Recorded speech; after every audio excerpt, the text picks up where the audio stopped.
Hi guys, welcome back to my YouTube channel that is Swapna's Tutorial. So ನೀವೇನೇ ನನ್ನ ಚಾನೆಲ್ಗೆ subscribe ಆಗಿಲ್ಲ ಅಂದರೆ ಪ್ಲೀಸ್ ಸಬ್ಸ್ಕ್ರೈಬ್ ಆಗಿ ವಿಡಿಯೋಸ್ನ ಲೈಕ್ ಮಾಡಿ ಶೇರ್ ಮಾಡಿ ಹಾಗೆ ಕಮೆಂಟ್ ಮಾಡಿ.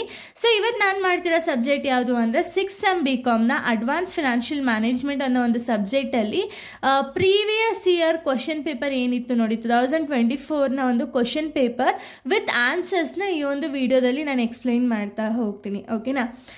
ಸೊ ನಿಮಗೆಲ್ಲರಿಗೂ ಗೊತ್ತಿದೆ 2024ಅಲ್ಲಿ ಕೊಟ್ಟಂತಹ ಒಂದು question paper related answers and ಕ್ವಶನ್ಸ್ನ ನಾವು ನೋಡೋದಾದರೆ ಬಿಕಾಸ್ ನೀವು ಯಾಕೆ ಈ ಒಂದು ವಿಡಿಯೋ ನೋಡಬೇಕು ಅಂದರೆ ನಿಮಗೆ ಮುಂದೆ ಮೇ ಬಿ ಇದರಲ್ಲೂ ಒಂದು 2-3 ಕ್ವಶನ್ಸ್ ಅವ್ರಿಗೆ ಬರ್ಬೋದು, ಗೊತ್ತಿಲ್ವಲ್ಲ ಯಾರಿಗೂ ಪ್ರೆಡಿಕ್ಟ್ ಮಾಡೋಕ್ಕಾಗಲ್ಲ. ಸೊ ಅದಕ್ಕೆ ಏನು ಮಾಡಿ ಅಂದರೆ ಕ್ವಶನ್ ಪೇಪರ್ನ ಒಂದು ಸತಿ ರಿವೈಸ್ ಮಾಡ್ಕೊಂಡು ಹೋಗಿ.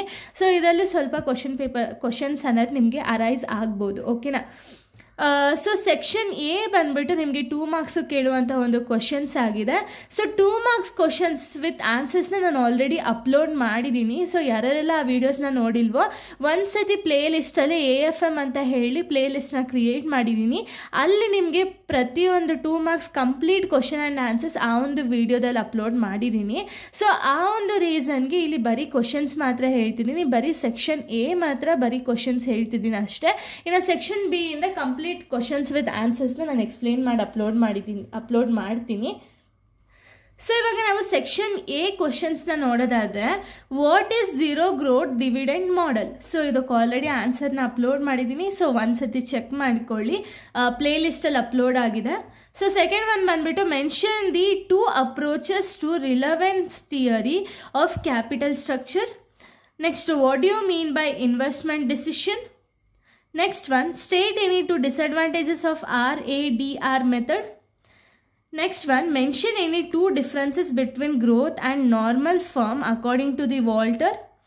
Write the meaning of interim dividend.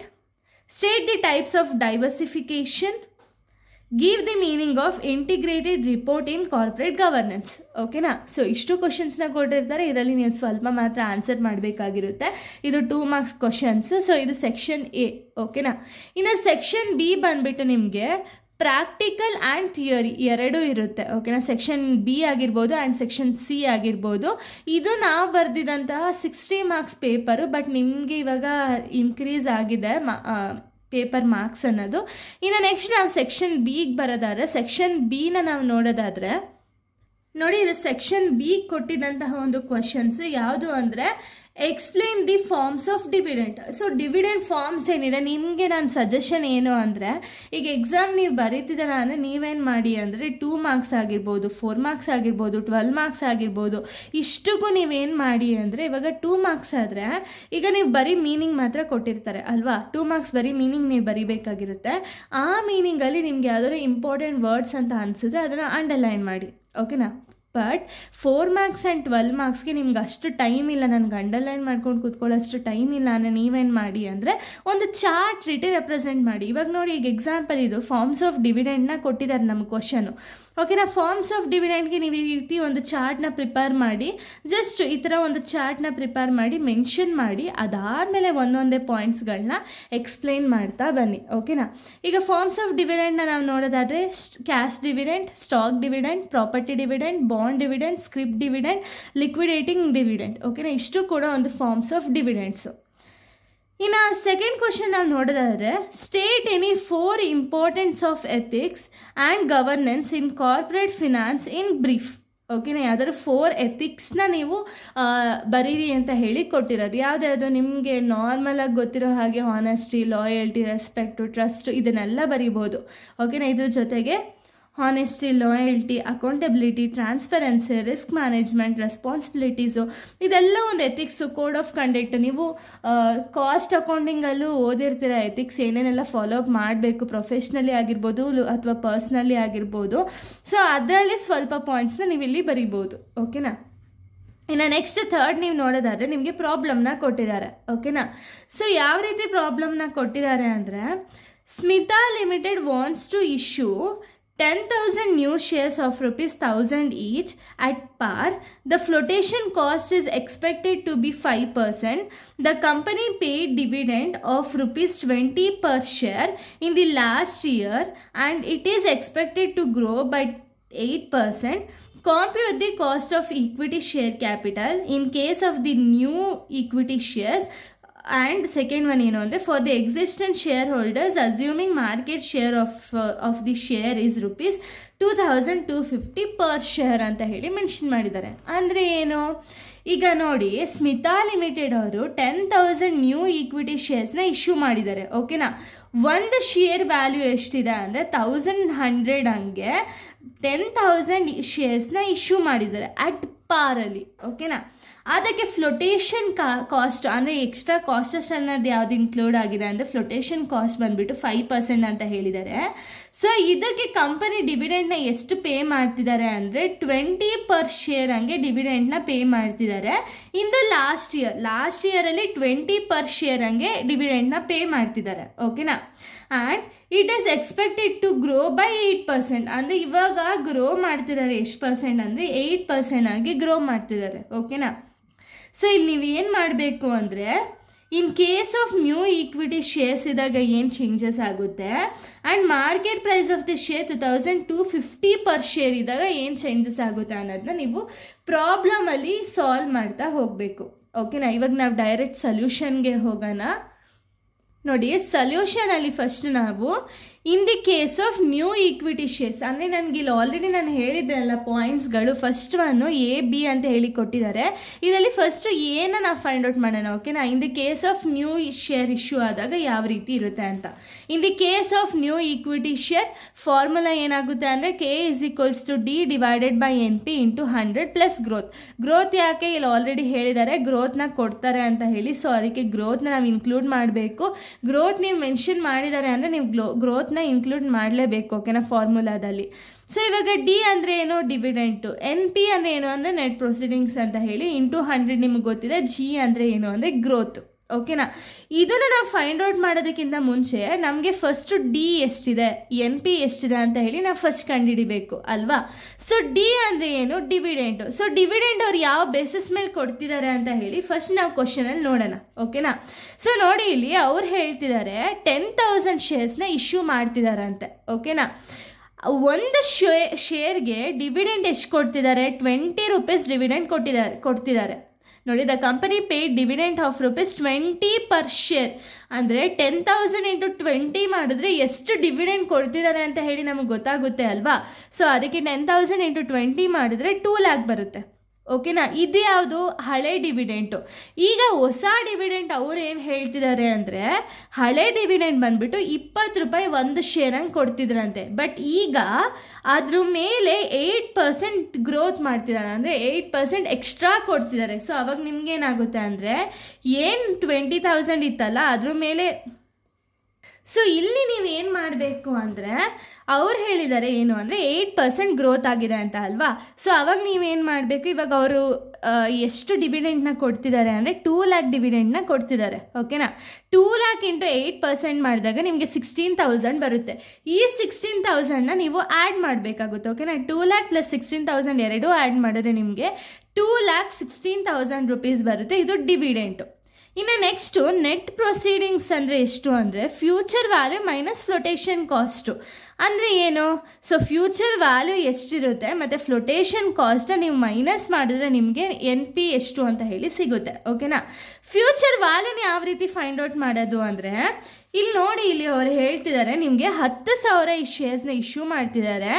ಒಂದು ಶೇರ್ ವ್ಯಾಲ್ಯೂ ಬಂದುಬಿಟ್ಟು 1,100 ಅಂತ ಹೇಳಿ ಹೇಳ್ತಿದ್ದಾರೆ ಅಲ್ವಾ. ಸೊ ಇವೆರಡೂ ಮಲ್ಟಿಪ್ಲೈ ಮಾಡಬೇಕಾಗುತ್ತೆ ನೀವು. ಸೊ ನೋಡಿ, 10,000 ಇಂಟು 1,100 ಮಾಡಿದ್ರೆ ನಿಮಗೆ 11. ಸೊ 1 crore 1 lakh ಬರುತ್ತೆ. 1 crore 1 lakh minus flotation cost ಎಷ್ಟಿದೆ ಅಂದರೆ ಇದ್ರ ಮೇಲೆ ನೀವು ಫ್ಲೋಟೇಷನ್ ಕಾಸ್ಟ್ ಪರ್ಸೆಂಟ್ನ ಮೈನಸ್ ಮಾಡಬೇಕು. ನೋಡಿ, ಇಲ್ಲಿ 5% ಹೇಳಿದ್ದಾರೆ. ಸೊ 5%ನ ಮಾಡಿಕೊಂಡೆ ನಿಮಗೆ 5,50,000 ಬರುತ್ತೆ. ಇವೆರಡನ್ನ ಮೈನಸ್ ಮಾಡಿದ್ರೆ ನಿಮಗೆ 1 crore 4,50,000 ರೂಪೀಸ್ ಬರುತ್ತೆ ಆನ್ಸರು.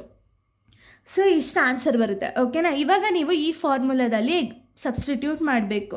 ಸೊ ನೋಡಿ, ಡಿವಿಡೆಂಡ್ ಎಷ್ಟಿದೆ ನಮ್ಗೆ ಇಲ್ಲಿ ಆಲ್ರೆಡಿ ಡಿವಿಡೆಂಡ್ನ ಫೈಂಡ್ ಔಟ್ ಮಾಡಿದ್ದೀವಿ. 2,16,000 ಡಿವೈಡೆಡ್ ಬೈ ಈ ಅಮೌಂಟ್ನ ಹಾಕಿ ಇಂಟು 100 ಗ್ರೋತ್ ಎಷ್ಟಿದೆ ಅದು ನಾನು ಆಲ್ರೆಡಿ ಹೇಳಿದೆ 8 ಇದೆ ಅಂತ ಹೇಳಿ. ಇಲ್ಲಿ ನೀವು ಗ್ರೋತ್ನ ತೊಗೋಬೇಕಾದ್ರೆ ಪರ್ಸೆಂಟೇಜಲ್ಲಿ ತೊಗೋಬಾರ್ದು, ಬರೀ 8 ಅಂತಲೇ ತೊಗೋಬೇಕು. ಇಂಟು +8 ಮಾಡಿದಾಗ ನಿಮಗೆ 10.06% ಬರುತ್ತೆ. ಓಕೆನಾ, ಇದು ಯಾವಾಗ in the case of new equity shares ಇದ್ದಾಗ ಫಸ್ಟ್ ನೀವು ಕಂಡಿಡ್ದಾಗಿದೆ. ಇನ್ನು ಸೆಕೆಂಡ್ ಒನ್ ನೀವು ನೋಡೋದಾದರೆ for the existing shareholders assuming the market price of the share is ₹2,250 per share ಅಂತ ಹೇಳಿದ್ದಾರೆ. ಅಂದರೆ ಯಾವ ರೀತಿ, ಇವಾಗ ನಿಮಗೆ ಡಿವಿಡೆಂಡ್ ನೀವು ಆಲ್ರೆಡಿ ಇಲ್ಲಿ ಕಂಡಿಡ್ದಿದ್ದೀರಾ. ಓಕೆನಾ, ಎಷ್ಟಿದೆ 2,16,000 ಡಿವಿಡೆಂಡ್ ಆಲ್ರೆಡಿ ಇದೆ. ನಮಗೆ NP ಬೇಕಿದ್ರೆ ಸೇಮ್ ಆನ್ಸರೇ ಬರಿಬೋದಿತ್ತು, ಬಟ್ ಅವ್ರು ಏನು ಹೇಳಿರೋದು ಅಂದರೆ ಮಾರ್ಕೆಟ್ ವ್ಯಾಲ್ಯೂ ಎಷ್ಟಿದೆ ಅಂತ ಹೇಳಿದ್ದಾರೆ. ಓಕೆನಾ, ಮಾರ್ಕೆಟ್ ವ್ಯಾಲ್ಯೂನ ನೀವು ತೊಗೋಬೇಕಾಗುತ್ತೆ ಅಷ್ಟೇ, ಇನ್ನೇನು ಚೇಂಜಸ್ ಇರಲ್ಲ. ಸೊ ನೋಡಿ, ಫಾರ್ಮುಲಾ ಸೇಮೇ ಇರುತ್ತೆ, D/MP into 100 plus growth. MP ಯಾಕೆ ತೊಗೊಂಡ್ರಿ, ಇಲ್ಲಿ ಮಾರ್ಕೆಟ್ ವ್ಯಾಲ್ಯೂ ನಾವು ತೊಗೊಳ್ತಿರೋದು, ಅದಕ್ಕೆ MP ತೊಗೊಳ್ತೀರಾ. ಸೊ ಫಾರ್ಮುಲಾದಲ್ಲಿ ಎಕ್ಸಿಕ್ಯೂಟ್ ಮಾಡೋಕ್ಕಿಂತ ಮುಂಚೆ D ಆಲ್ರೆಡಿ ನಮಗೆ ಗೊತ್ತಿದೆ, G ಆಲ್ರೆಡಿ ಗೊತ್ತಿದೆ, ಬಟ್ MP ನಮಗೆ ಗೊತ್ತಿಲ್ಲ. ಸೊ ಅದಕ್ಕೆ MPನ ಯಾವ ರೀತಿ ಕಂಡುಹಿಡಿಯೋದು ಅಂದರೆ 10,000 ಆಲ್ರೆಡಿ ಶೇರ್ಸ್ ಇರೋದು 10,000. ಇವಾಗ ಅವ್ರು ಹೇಳಿದ್ದಾರೆ ಏನು ಅಂದರೆ ಒಂದು ಶೇರ್ ವ್ಯಾಲ್ಯೂ ಬಂದುಬಿಟ್ಟು 2,250 ಅಂತ ಹೇಳಿದ್ದಾರೆ. ಸೊ 2,250 ಮಾಡಿದಾಗ ನಿಮಗೆ 2,25,00,000 rupees ಬರುತ್ತೆ. ಸೊ ಇವಾಗ ಫಾರ್ಮುಲಾದಲ್ಲಿ ಎಕ್ಸಿಕ್ಯೂಟ್ ಮಾಡೋಣ. 2,16,000 ಡಿವೈಡೆಡ್ ಬೈ 2,25,00,000 ಇಂಟು 100 ಪ್ಲಸ್ 8 ಮಾಡಿದ್ರೆ ನಿಮ್ಗೆ ಆನ್ಸರ್ ಎಷ್ಟು ಬರುತ್ತೆ ಅಂದರೆ 8.96% ಅನ್ನೋದು ನಿಮಗೆ ಸಿಗುತ್ತೆ. ಓಕೆನಾ, ಸೊ ಇದು ಥರ್ಡ್ ಪ್ರಾಬ್ಲಮ್ ಆನ್ಸರ್ ಆಗಿದೆ. ಇನ್ನು ನೆಕ್ಸ್ಟ್ ನಾವು ನೋಡೋದಾದರೆ ಫೋರ್ತ್ ಪ್ರಾಬ್ಲಮ್ನ ನಾವು ನೋಡೋದಾದರೆ, ಸೊ ನೋಡಿ ಫೋರ್ತ್ ಕ್ವಶನ್ನ ನಾವು ನೋಡೋದಾದರೆ suggest which of the proposal should be accepted using the coefficient of variation. ಅಂದರೆ ಅವ್ರು ಇಲ್ಲಿ ಏನು ಹೇಳ್ತಿದ್ದಾರೆ ಅಂದರೆ ನಿಮಗೆ ಯಾವ ಪ್ರಾಜೆಕ್ಟ್ನ ನೀವು ಅಕ್ಸೆಪ್ಟ್ ಮಾಡ್ಕೋಬೇಕು ಅಂತ ಹೇಳ್ತಿದ್ದಾರೆ. ಕ್ವಶನಲ್ಲಿ ನಿಮಗೆ 2 ಪ್ರಾಜೆಕ್ಟ್ಸ್ನ ಕೊಟ್ಟಿದ್ದಾರೆ, ಒಂದು A ಮತ್ತು B. ಆ್ಯಂಡ್ ಅವರೇ ಹೇಳಿದ್ದಾರೆ ಎಕ್ಸ್ಪೆಕ್ಟೆಡ್ NPV ಕೊಟ್ಟಿದ್ದಾರೆ, ಸ್ಟ್ಯಾಂಡರ್ಡ್ ಡಿವಿಯೇಷನ್ನ ಕೊಟ್ಟಿದ್ದಾರೆ. ಇಲ್ಲಿ ನೀವೇನು ಮಾಡಬೇಕು ಅಂದರೆ ಕೋಎಫಿಷಿಯಂಟ್ ಆಫ್ ವೇರಿಯೇಷನ್ನ ಮಾತ್ರ ನೀವು ಫೈಂಡ್ ಔಟ್ ಮಾಡಬೇಕಾಗಿದೆ. ಓಕೆನಾ, ಸೊ ಕೋಎಫಿಷಿಯಂಟ್ ಆಫ್ ವೇರಿಯೇಷನ್ನ ಫೈಂಡ್ ಔಟ್ ಮಾಡೋದಕ್ಕೆ ಏನು ಫಾರ್ಮುಲಾ ಐತೆ ಅಂದರೆ standard deviation divided by mean into 100 ಮಾಡಿದ್ರೆ ನಿಮಗೆ ಕೋಎಫಿಷಿಯಂಟ್ ಆಫ್ ವೇರಿಯೇಷನ್ ಅನ್ನೋದು ಸಿಗುತ್ತೆ. ಓಕೆನಾ, ಪ್ರಪೋಸಲ್ ಏನು ನೋಡೋದಾದರೆ ನಿಮಗೆ ಸ್ಟ್ಯಾಂಡರ್ಡ್ ಡಿವಿಯೇಷನ್ ಎಷ್ಟಿದೆ ಕ್ವಶನಲ್ಲಿ ಆಲ್ರೆಡಿ ಕೊಟ್ಟಿದ್ದಾರೆ 4,500. ಮೀನ್ ಎಷ್ಟಿದೆ 19,000 ಇಂಟು 100 ಮಾಡಿದ್ರೆ ನಿಮಗೆ 23.68 ಸಿಗುತ್ತೆ. ಸೊ ನೋಡಿ 4,500 ಡಿವೈಡೆಡ್ ಬೈ 19,000 ಇಂಟು 100 ಎಷ್ಟು ಬಂತು 23.68 ಬಂದಿದೆ. ಸೊ 68% ಅಂತಲೇ ನೀವು ಮೆನ್ಷನ್ ಮಾಡಬೇಕಾಗುತ್ತೆ. ಇದು ಪ್ರಪೋಸಲ್ ಎದು, ಇಷ್ಟೇ ಆನ್ಸರ್, ಇದು ತುಂಬ ಈಸಿ ಇದೆ. ಇನ್ನು ಪ್ರಪೋಸಲ್ B ಬಂದುಬಿಟ್ಟು same formula standard deviation divided by mean into 100 ಮಾಡ್ಕೋಬೇಕಾಗುತ್ತೆ. ಸ್ಟ್ಯಾಂಡರ್ಡ್ ಡಿವಿಯೇಷನ್ ಬಂದುಬಿಟ್ಟು 6,200 ಡಿವೈಡೆಡ್ ಬೈ 23,000 ಇಂಟು 100 ಮಾಡಿದಾಗ ನಿಮಗೆ 26.95% ಅನ್ನೋದು ಸಿಗುತ್ತೆ. ಓಕೆನಾ, ಇದು ಕೋಎಫಿಷಿಯಂಟ್ ಆಫ್ ವೇರಿಯೇಷನ್ ಯಾವ ರೀತಿ ಮಾಡೋದು ಅಂತ. ನೆಕ್ಸ್ಟು ಫಿಫ್ತ್ ಕ್ವಶನ್ ನೀವು ನೋಡೋದಾದರೆ calculate the exchange ratio under EPS and MPS from the following if Arya limited is taking over Surya limited. ಅಂದರೆ ಇಲ್ಲಿ ಏನು ಹೇಳ್ತಿದ್ದಾರೆ ನಿಮಗೆ ಅಂದರೆ ಎಕ್ಸ್ಚೇಂಜ್ ರೇಷಿಯೋನ ಅಂಡರ್ EPS ಮತ್ತು MPS ಅಂಡರಲ್ಲಿ ನೀವು ಕ್ಯಾಲ್ಕುಲೇಟ್ ಮಾಡ್ಕೋಬೇಕಾಗುತ್ತೆ. ಓಕೆನಾ, ಯಾವಾಗ ಅಂದರೆ ಆರ್ಯಾ ಲಿಮಿಟೆಡ್ ಏನಾದರೂ ಸೂರ್ಯ ಲಿಮಿಟೆಡ್ನ ಟೇಕ್ ಓವರ್ ಮಾಡಿಕೊಂಡ್ರೆ ಆವಾಗ ಹೆಂಗಿರುತ್ತೆ ಅಂತ ಹೇಳಿ ನೀವು ಬರಿಬೇಕಾಗುತ್ತೆ ಅಷ್ಟೇ. ಓಕೆನಾ, ಸೊ ಇಲ್ಲಿ ನೀವು ಏನೇನೆಲ್ಲ ಡೀಟೇಲ್ಸ್ನ ಕೊಟ್ಟಿದ್ದಾರೆ ಅಂದರೆ particulars Arya limited Surya limited ಅಂತ ಹೇಳಿ ಕೊಟ್ಟಿದ್ದಾರೆ. ಪರ್ಟಿಕ್ಯುಲರ್ಸಲ್ಲಿ ನೆಟ್ ಸೇಲ್ಸ್ನ ಕೊಟ್ಟಿದ್ದಾರೆ, profit available to equity share ಹೋಲ್ಡರ್ಸ್ನ ಕೊಟ್ಟಿದ್ದಾರೆ, ನಂಬರ್ ಆಫ್ EPSನ ಕೊಟ್ಟಿದ್ದಾರೆ, EPSನ ಕೊಟ್ಟಿದ್ದಾರೆ, ಮಾರ್ಕೆಟ್ ಪ್ರೈಸ್ ಪರ್ ಶೇರ್ನ ಕೊಟ್ಟಿದ್ದಾರೆ, ಪ್ರೈಸ್ ಅರ್ನಿಂಗ್ ರೇಷಿಯೋನ ಕೊಟ್ಟಿದ್ದಾರೆ. ಇಷ್ಟು ಡೀಟೇಲ್ಸ್ನ ಕೊಟ್ಟಿದ್ದಾರೆ. ಇಲ್ಲಿ ನೀವು ಏನೂ ಕ್ಯಾಲ್ಕುಲೇಟ್ ಮಾಡೋ ಅವಶ್ಯಕತೆ ಇಲ್ಲ. ಯಾಕೆ ಅಂದರೆ ನೋಡಿ ಅವರೇ ಡೈರೆಕ್ಟ್ EPSನ ಕೊಟ್ಟಿದ್ದಾರೆ, ನೆಟ್ ಸೇಲ್ಸ್ ಎಷ್ಟಿದೆ ಅಂತ ಹೇಳಿ ಕೊಟ್ಟಿದ್ದಾರೆ, ಮಾರ್ಕೆಟ್ ಪ್ರೈಸ್ ಎಷ್ಟಿದೆ, ಪ್ರೈಸ್ ಅರ್ನಿಂಗ್ ರೇಷಿಯೋ, ಈ ಪ್ರತಿಯೊಂದು ಕೊಟ್ಟಿದ್ದಾರೆ. ನೀವು ಜಸ್ಟು ಒಂದು ಫಾರ್ಮುಲಾದಲ್ಲಿ ಎಕ್ಸಿಕ್ಯೂಟ್ ಮಾಡಿ ಆನ್ಸರ್ನ ಬರಿಬೇಕಾಗುತ್ತೆ ಅಷ್ಟೇ. ಓಕೆನಾ, ಇವಾಗ ನಾವು ಡೈರೆಕ್ಟು ಸಲ್ಯೂಷನ್ನ ಮಾಡ್ತಾ ಹೋಗೋಣ. ಸೊ ನೋಡಿ ಇದು ಸೊಲ್ಯೂಷನು. ಸೊ ಫಸ್ಟ್ ಅವ್ರು ಏನು ಹೇಳಿರೋದು ಅಂದರೆ EPSನ ಕ್ಯಾಲ್ಕುಲೇಟ್ ಮಾಡಿ ಅಂತ ಅಲ್ವಾ ಹೇಳಿರೋದು. ಸೊ ಎಕ್ಸ್ಚೇಂಜ್ ರೇಷಿಯೋ ಅಂಡರ್ EPSನ ನೋಡೋದಾದರೆ ಫಾರ್ಮುಲಾ ಏನಿದೆ ಅಂದರೆ EPS of targeted company divided by EPS of acquiring company.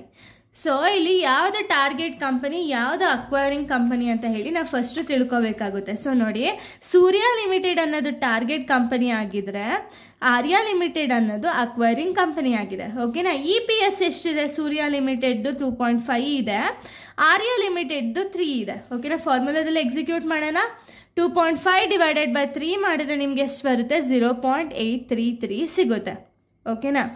Next number of shares issued to targeted company. ಎಷ್ಟು ಶೇರ್ಸ್ನ ಇಶ್ಯೂ ಮಾಡ್ತಿರೋದು ಟಾರ್ಗೆಟೆಡ್ ಕಂಪ್ನಿಗೆ ಅಂದರೆ, ಸೊ ನಂಬರ್ ಆಫ್ ಶೇರ್ಸ್ನ ನೀವು ನೋಡಿ, ಟಾರ್ಗೆಟೆಡ್ ಕಂಪನಿ ಶೇರ್ಸ್ ಎಷ್ಟಿದೆ ಇಲ್ಲಿ? ನಂಬರ್ ಆಫ್ EPS ಎಷ್ಟಿದೆ? 10,000 ಇದೆ. ಓಕೆನಾ. ಸೊ 10,000 ಇಂಟು ಇವಾಗ ಎಕ್ಸ್ಚೇಂಜ್ ರೇಷಿಯೋ ಎಷ್ಟಿದೆ ನಮ್ಮ ಹತ್ರ? 0.833. ಇವಾಗ ಬಂದಿರೋ ಆನ್ಸರ್ನೇ ಇಂಟು ಮಾಡಿಕೊಂಡ್ರೆ ನಿಮಗೆ 8,330 ಶೇರ್ಸ್ ಅನ್ನೋದು ಸಿಗುತ್ತೆ. ಓಕೆನಾ. ಇನ್ನು ನೆಕ್ಸ್ಟ್ ಏನು ಕಂಡುಹಿಡಿಬೇಕು ಅಂದರೆ exchange ratio under MPS. Already EPSನ ನೀವು ಫೈಂಡ್ ಔಟ್ ಮಾಡಿದ್ದೀರಾ. ಓಕೆನಾ. EPS ಅಲ್ಲಿ ಎಷ್ಟು ಶೇರ್ಸ್ ಇಶ್ಯೂ ಆಗಿದೆ, ಎಷ್ಟು ಅಮೌಂಟ್ ಇದೆ ಅಷ್ಟೇ ಕಂಡುಹಿಡಿಬೇಕು. ಇನ್ನು MPSನ ನೀವು ಕ್ಯಾಲ್ಕುಲೇಟ್ ಮಾಡಬೇಕಾದ್ರೆ ಸೇಮ್ ಫಾರ್ಮುಲಾನೇ ಬರುತ್ತೆ, ಬಟ್ ಇಲ್ಲಿ MPS ಅನ್ನೋದು ಮಾತ್ರ ಇನ್ಕ್ಲೂಡ್ ಆಗುತ್ತೆ.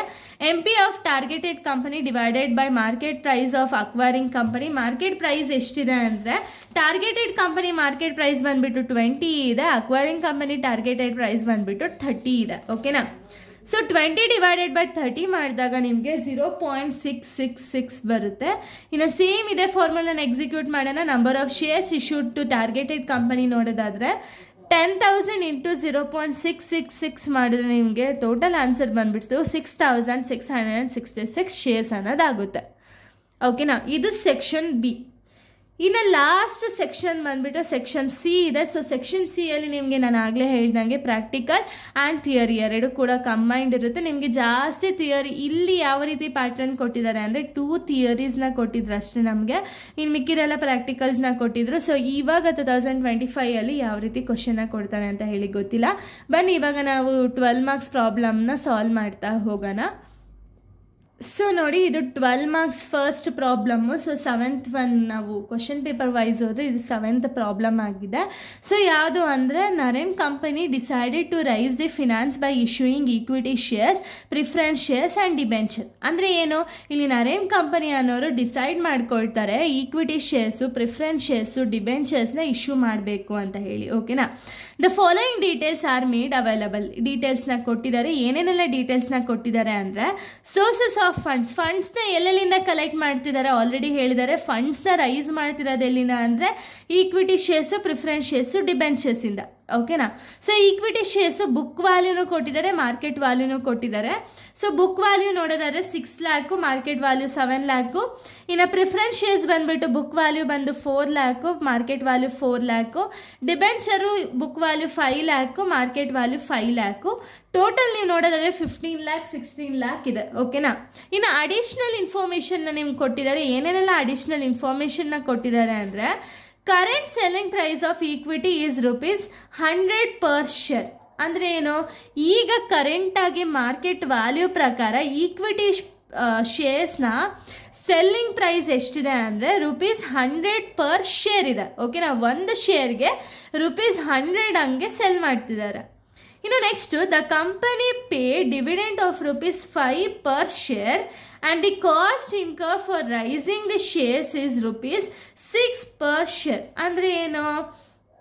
ಸೊ ಇಲ್ಲೇನು ಹೇಳ್ತಿರೋದು ಅಂದರೆ, ಕಂಪನಿಯವರು ಡಿವಿಡೆಂಡ್ನ 5 ಪರ್ ಶೇರ್ ಆಗಿ ಇಶ್ಯೂ ಮಾಡ್ತಿದ್ರು, ಬಟ್ ಇವಾಗ 6 ಪರ್ ಶೇರ್ ಆಗಿ ಇಶ್ಯೂ ಮಾಡ್ತಿದ್ದಾರೆ. ಓಕೆನಾ. Next, 10% preference share with face value of ₹100 is issued at ₹140 per share. Underwriting commission is being ₹7 per share. ಓಕೆನಾ. ಅಂದರೆ ಏನು? ಇವಾಗ 10% ಪ್ರಿಫರೆನ್ಸ್ ಶೇರ್ಸ್ ಇದೆ, ಫೇಸ್ ವ್ಯಾಲ್ಯೂ ನಾನು ಬಂದುಬಿಟ್ಟು 100 ಇದೆ. 100 ಇರೋ ಫೇಸ್ ವ್ಯಾಲ್ಯೂನ ₹140ಗೆ ಇಶ್ಯೂ ಮಾಡ್ತಿದ್ದಾರೆ. ಆ್ಯಂಡ್ ಅಂಡರ್ ರೈಟರ್ಸ್ ಯಾರು ಇರ್ತಾರೆ ನೋಡಿ, ಕಂಪನಿ ಯಾರನ್ನ ಅಂಡರ್ ರೈಟರ್ಸ್ ಆಗಿ ಅಪಾಯಿಂಟ್ ಮಾಡಿರ್ತಾರಲ್ಲ ಅವ್ರಿಗೆ ₹7 ಪರ್ ಶೇರ್ ಹಂಗೆ ಕಮಿಷನ್ ಅನ್ನೋದನ್ನ ಕೊಡ್ತಾರೆ. ಓಕೆನಾ. ಇನ್ನು ನೆಕ್ಸ್ಟ್ 4th ಪಾಯಿಂಟ್ ಬಂದುಬಿಟ್ಟು, 10% debenture with a face value of ₹100 is redeemable after 10 years. 3% underwriting fees is incurred on issue of debenture. ಅಂದರೆ ಏನು, ಇವಾಗ 10% ಡಿಬೆಂಚರ್ ಫೇಸ್ ವ್ಯಾಲ್ಯೂ ಬಂದುಬಿಟ್ಟು 100 ಇದೆ. ಸೊ ಇಲ್ಲಿ ರಿಡೀಮಬಲ್ ಅಂತ ಕೊಟ್ಟಿದ್ದಾರೆ. ರಿಡೀಮಬಲ್ ಇತ್ತು ಅಂದರೆ ನಿಮಗೆ ಮಂತೋ ಅಥವಾ ಇಯರ್ಸೋ ಅವರೇ ಕೊಡ್ತಾರೆ. ಇರ್ರಿಡೀಮಬಲ್ ಇತ್ತು ಅಂದರೆ ಏನೂ ಕೊಡಲ್ಲ. ಬಟ್ ನೀವು ಇಲ್ಲಿ ಕ್ವಶನಲ್ಲಿ ಏನು ಅಬ್ಸರ್ವ್ ಮಾಡಬೇಕು ಅಂದರೆ ಇಲ್ಲಿ ರಿಡೀಮಬಲ್ ಇದೆಯಾ ಇರ್ರಿಡೀಮಬಲ್ ಇದೆಯಾ ಅಂತ ಹೇಳಿ ಮೆನ್ಷನ್ ಮಾಡಿರ್ತಾರಲ್ಲ, ಅದನ್ನು ನೋಡಬೇಕಾಗುತ್ತೆ. ಪ್ರಿಫರೆನ್ಸ್ ಶೇರ್ಸ್ಗಾಗಿರ್ಬೋದು ಡಿಬೆಂಚರ್ಸ್ಗಾಗಿರ್ಬೋದು ಎರಡಕ್ಕೂ ಕೂಡ ಸಪ್ರೇಟಾಗಿ ರಿಡೀಮಬಲ್ ಇರ್ರಿಡೀಮಬಲ್ ಅಂತಲೇ ಪ್ರಾಬ್ಲಮ್ಸ್ ಬರುತ್ತೆ. ಸೊ ಅದನ್ನು ನೀವು ಪ್ರಾಪರಾಗಿ ನೋಡಿ ಅನಲೈಸ್ ಮಾಡಿ ಆಮೇಲೆ ಪ್ರಾಬ್ಲಮ್ ಅನ್ನೋದನ್ನ ಸಾಲ್ವ್ ಮಾಡಬೇಕಾಗುತ್ತೆ. ಇನ್ನು ಟ್ಯಾಕ್ಸ್ ರೇಟ್ ಬಂದುಬಿಟ್ಟು 10% ಅಂತ ಹೇಳಿದ್ದಾರೆ. ಓಕೆನಾ. ಇಲ್ಲಿ ನೀವು ವೇಟೆಡ್ ಆವ್ರೇಜ್ ಕಾಸ್ಟ್ ಆಫ್ ಕ್ಯಾಪಿಟಲ್ನ ನೀವು ಫೈಂಡ್ ಔಟ್ ಮಾಡಬೇಕಾಗುತ್ತೆ. ಸೊ ಇವಾಗ ನಾವು ಡೈರೆಕ್ಟಾಗಿ ಆನ್ಸರ್ಗೆ ಹೋಗೋಣ. ಆನ್ಸರಲ್ಲಿ ಯಾವ ರೀತಿ ನಾವು ಫೈಂಡ್ ಔಟ್ ಮಾಡೋಣ ಅಂದರೆ, ಫಸ್ಟು ಈಗ ಹೇಳಿದ್ದಾರೆ ಅವರು equity shares, preference shares, debenture ವ್ಯಾಲ್ಯೂಸ್ನ ಹೇಳಿದ್ದಾರೆ. But individual cost of capital ಎಷ್ಟು ಅಂತ ಹೇಳಿ ನಮಗೆಲ್ಲೂ ಕೊಟ್ಟಿಲ್ಲ. ಸೊ ಅದಕ್ಕೆ ನಾವು ಇಂಡಿವಿಜುವಲ್ ಕಾಸ್ಟ್ ಆಫ್ ಕ್ಯಾಪಿಟಲ್ನ ನಾವು ಫೈಂಡ್ ಔಟ್ ಮಾಡ್ದೋ ಅಂದರೆ ಡೈರೆಕ್ಟಾಗಿ ಈ ಆನ್ಸರಿಂದ ಮಲ್ಟಿಪ್ಲೈ ಮಾಡಿ ನಾವು ಆನ್ಸರ್ನ ಬರೀಬೋದು. ಸೊ ಅದಕ್ಕೆ ಇವಾಗ ಇಂಡಿವಿಜುವಲ್ ಕಾಸ್ಟ್ ಆಫ್ ಕ್ಯಾಪಿಟಲ್ನ ನಾವು ಫಸ್ಟು ವರ್ಕಿಂಗ್ ನೋಟಾಗಿ ಬರೆಯೋಣ. ಅದಾದಮೇಲೆ ನಾವು ಪ್ರಾಬ್ಲಮ್ನ ಸಾಲ್ವ್ ಮಾಡ್ತಾ ಹೋಗೋಣ. ಓಕೆನಾ. ಈಗ ಡೈರೆಕ್ಟ್ ಸೊಲ್ಯೂಷನ್ನ ನಾವು ನೋಡೋದಾದರೆ, ಸೊ ನೋಡಿ, ಇದು ಸೊಲ್ಯೂಷನಲ್ಲಿ ಫಸ್ಟ್ ಇಂಡಿವಿಜುವಲ್ ಕಾಸ್ಟ್ ಆಫ್ ಕ್ಯಾಪಿಟಲ್ನ ನಾವು ಫೈಂಡ್ ಔಟ್ ಮಾಡೋಣ.